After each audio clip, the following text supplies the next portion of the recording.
അങ്ങനെ നമ്മൾ മാങ്ങയും പറിച്ചല്ല വണ്ടിയും നന്നാക്കാൻ കൊടുത്ത് മാങ്ങയും പറിച്ച് മാങ്ങ അവിടെ കാണിച്ചു കൊടുക്കും. മാങ്ങയും പറിച്ചുകൊണ്ട് വന്നിരിക്കുകയാണ് ഗൈസ്. ആരെങ്കിലും കണ്ടാൽ പിടിച്ച് കെട്ടിയിടുമെന്നാണ് തോന്നുന്നത്. ആരാണ്ടോ നമ്മൾ വീഡിയോ എടുക്കുന്നതിൻ്റെ നോക്കിക്കൊണ്ട് പോകണം. ആരാണ്ടോ പിള്ളേർക്ക് ഫോണും പിടിച്ച് വീഡിയോ എടുത്തോണ്ടോ പെട്ടെന്ന്. കാരണം ആരുമില്ല റോഡിൽ. കണ്ട നല്ല വിജനമായ റോഡ്, ആരുമില്ലാത്ത റോഡ്.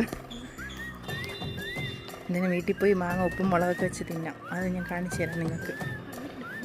അപ്പോൾ ഗൈസ് എൻ്റെ വണ്ടി പണിയായിരിക്കുകയാണ്. അങ്ങനെ മെക്കാനിക്കൽ ചേട്ടൻ്റെ വീട്ടിൽ വണ്ടിയും കൊണ്ട് കൊടുത്തിട്ട് ഞാനും എൻ്റെ കസിനും കൂടെ തിരിച്ചു വരുന്നതാണ് കേട്ടോ. അപ്പോൾ വരുന്ന വഴിക്ക് നമ്മൾ കണ്ടതും കടിയതും എല്ലാം പറിച്ച് കഴിച്ച് തിന്നാണ് വരുന്നത്.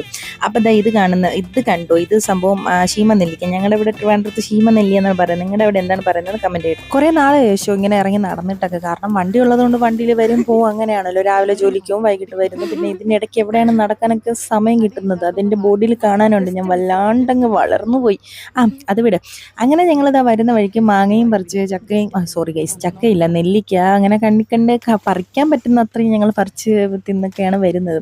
ഈശ്വര, ഇത് കാണുന്ന നാട്ടുകാരെന്നെ തല്ലുവോ എന്തോ അതെനിക്കറിയില്ല. എന്തായാലും അത് വീട്ടിൽ താമസിക്കുന്നവർക്കൊന്നും ഇത് പറഞ്ഞാൽ മനസ്സിലായില്ല. നമ്മളിപ്പോഴുള്ള നാട്ടിൻപുറത്തുകാർക്കൊക്കെ ഇതൊക്കെ ഭയങ്കര ഒരു നൊസ്റ്റു തന്നെ ആയിരിക്കും അല്ലേ ഗൈസ്? നിങ്ങളും ഇങ്ങനെയൊക്കെ കുഞ്ഞിൽ ചെയ്തിട്ടുണ്ടെങ്കിൽ കമൻറ്റ് ചെയ്യൂ. വിജനമായി കിടക്കുന്ന വഴി, ആളും അനക്കവും ഇല്ലാത്ത. സൺഡേ ഉണ്ടായിരിക്കും അല്ലേ? നല്ല രസമുണ്ട് കാണാൻ അല്ലേ? നോക്ക്. അപ്പോൾ നമുക്ക് മാങ്ങ മാത്രമേ കിട്ടുള്ളൂ പറിക്കാൻ വരുന്ന വഴിക്ക്. ചക്കയൊക്കെ നിൽപ്പുണ്ട്, പക്ഷെ അതൊന്നും പറിക്കാൻ പറ്റില്ല. ആൾക്കാർ പിടിച്ച് കെട്ടിയിട്ടല്ല. കിട്ടുന്ന മാങ്ങ, ഇത് കുറേ മാങ്ങ പൂത്തിരിക്കുന്നു. അപ്പോൾ കിട്ടുന്നിടത്തൊക്കെ മാങ്ങ കുറച്ചിങ്ങനെ ഒരു 3 കിട്ടി. എത്തുന്നതല്ലേ പറിക്കാൻ പറ്റുള്ളൂ. വേറെ റംബൂട്ടാനും മറ്റേ പാഷൻ ഫ്രൂട്ടൊക്കെ ഉണ്ടായിരുന്നത് അതൊക്കെ പറിക്കായിരുന്നു. ഒന്നുമില്ല. അപ്പോൾ വണ്ടിയും കൊണ്ട് കൊടുത്തിട്ട് നടക്കുന്ന വഴി. അപ്പോൾ നടക്കുന്ന ഈ സ്ഥലത്താണ് നമ്മുടെ തോടുള്ളത്. നിങ്ങൾക്ക് തോടും കൂടെ കാണിച്ചു തരാം. നല്ല രസമാണ്. മഴയൊക്കെ പെയ്ത് വെള്ളം കയറിയെന്നാണ് വിശ്വസിക്കുന്നത്. നോക്കാം, കുറേ ദിവസമായി തോട്ടിലോട്ടൊക്കെ വന്നിട്ട്. അപ്പോൾ നമ്മൾ വരുന്ന വഴിക്കാണ്. കാട് പിടിച്ച് കിടക്കുവാണ് ഇവിടെ. ഇതിനകത്ത് തോടാണ് ഗൈസ്, നമ്മൾ തെറ്റിദ്ധരിക്കേണ്ട. അതോ ഒരു വെള്ളം കാണുന്നുണ്ടോ അവിടെ?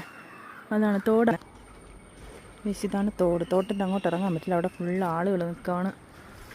ഉണ്ട്, ഇതിങ്ങനെ അങ്ങ് പോവും, കരമനയാറ്റിൽ പോവും. ഫുള്ള് കാട് പിടിച്ചേട്ടാ നമ്മുടെ തോടെല്ലാം. നിൽക്കുന്ന സ്ഥലത്തൊക്കെ പണ്ട് വെള്ളം കയറിയിട്ടുള്ള സ്ഥലമാണ്. ഇപ്പം വെള്ളമില്ല, ഒന്നുമില്ല. മഴ പെയ്യുമ്പോൾ വരുമായിരിക്കും. നമുക്ക് തോട്ടിലിറങ്ങാൻ പറ്റിയില്ല ഗൈസ്, കാരണം ഫുൾ ആൾക്കാരാണ് അവിടെ. അതുകൊണ്ട് തോട്ടിലിറങ്ങി നമ്മൾ തിരിച്ച് വീട്ടിലോട്ട് പോവുകയാണ്. വണ്ടിയും കൊടുത്തിട്ട് അങ്ങനെ നടക്കുവാണ്. അപ്പോൾ പോകുന്ന വഴിക്ക് കടയിൽ കയറി സിപ്പപ്പ് കുടിക്കണം. അങ്ങനെ ഗൈസ്, അപ്പോൾ ഇതിൻ്റെ ബാലൻസ് കുറച്ചുകൂടി ഉണ്ട് കേട്ടോ. അത് ഞാൻ അടുത്ത വീഡിയോ ആയിട്ട് അപ്ലോഡ് ചെയ്തിട്ടുണ്ട് കേട്ടോ. അപ്പോൾ ടാറ്റ ബൈ ബൈ.